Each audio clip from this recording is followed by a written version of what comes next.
Hey friends, for this one you get to look at just me as opposed to like a PowerPoint with my little face in the corner or a screen with my face in the corner. Um, this video we're going to be talking about your committee, your thesis committee. So not a lot to cover, but I want to make sure I address this explicitly early on. So all of you need a committee, and what I would recommend is establishing that committee as early as possible, as in like now. Because essentially the committee forms like a support staff. They are the ones that are going to help guide you through this. They're going to help, help you be successful. And I think that's something you want to keep in mind is this is not a like an inquisition where they're trying to find what you've done wrong and point out your flaws and what have you like this. They're meant to really support you. And their goal is to see you be successful and encourage you towards success. So, as I said, there are three of them. And ideally, I'm trying to think how to describe it. Ideally, they would be in a position to be very familiar with your topic, at least one of them anyway. So you want an expert. So let's start with the first one. So the chair. The chair is the main committee member. They're your primary point of contact. They have to be someone from the psychology department. Right? They can't be from any other department. It's got to be from the psychology department at HCU. Right? So it can't be a U of H psych department or whatever. We'll talk about that in a second. But they have to be a HCU psychology department member full time. So they can't be an adjunct either. We'll get back to that in a second too. Okay. So you want to pick someone who ideally you have a rapport with, someone that you already know, that knows you. Perhaps you've had a class or two with them already, or you've talked to them already and you know, hey, they actually have a good background in research or their research connects to my own research. So that's going to be somebody that you want to have as your chair, someone who can be a good advocate for you. Like I said, if you have a rapport already, that's ideal because it's going to be a very it's going to be a working relationship, and this is going to be something that you're going to have to carry on through this course as well as 6199. So you're going to be working with this person quite closely for the next year or so, right? So your committee member, or your, rather, excuse me, your chair, they're the ones that you should go to for everything. First, their signatures are required for all of the paperwork. Main point of contact, main point of contact.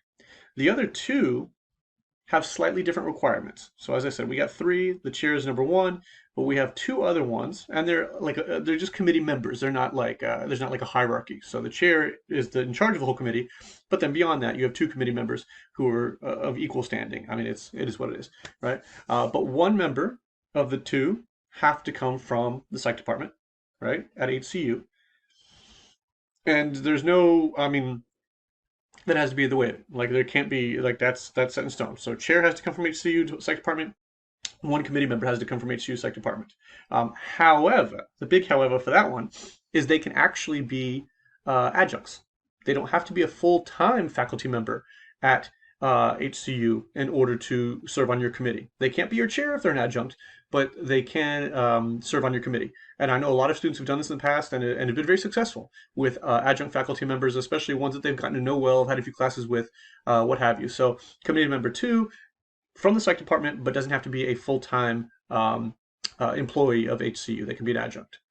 The third committee member is usually where people have a little bit of hard time kind of connecting or establishing who this might be, because has to be a third person outside of the psych department.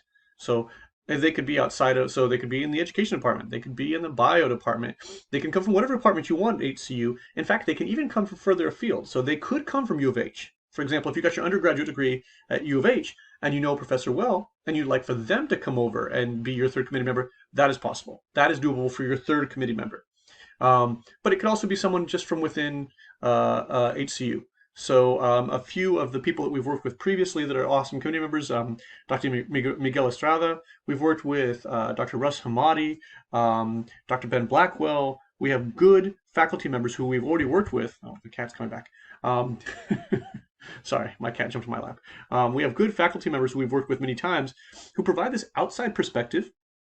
And you might think, well, if they don't know about my topic, isn't that a bad thing? No, absolutely not. Because now they provide an additional perspective that is still an expert because they're still, in academia and still a good perspective, or an informed perspective. But in this case, they are separate from our field. So you're going to get some insights and perspectives that you might not ever have seen before. And that's why we have this committee member come from outside of the department.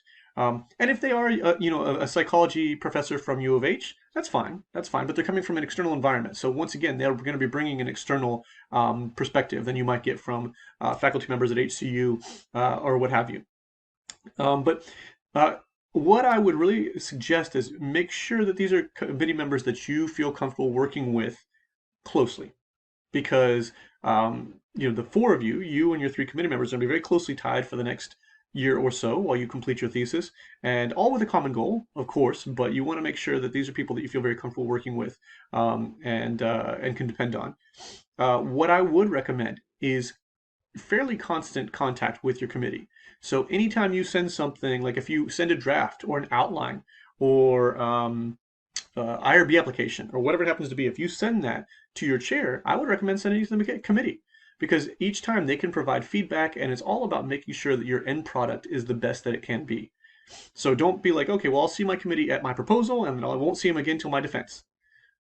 No. Ideally, you would be in contact with them so regularly that you're Zooming with them or meeting them face to face at least once a month, if not a couple of times a month, just to make sure that that progress is moving forward. And as I said, the more you load, you can connect with them throughout the process, the less you actually have to do at the very end in terms of establishing contact with them and overhauling anything or anything like that.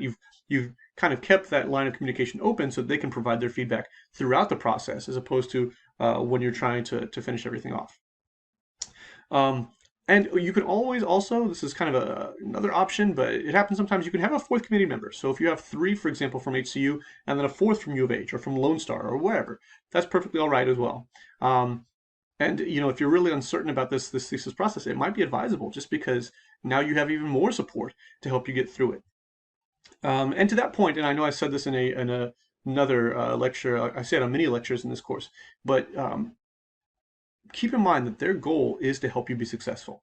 So if they provide feedback, if they feel like if you feel like maybe they're pushing you kind of hard or critiquing you kind of hard, it doesn't come from a place of frustration or anger or trying to be contrarian or anything like that. It's really just to make sure that your final product is as good as it can be, and that ultimately you are successful, because your committee members, for your committee members, that will always be the ultimate goal.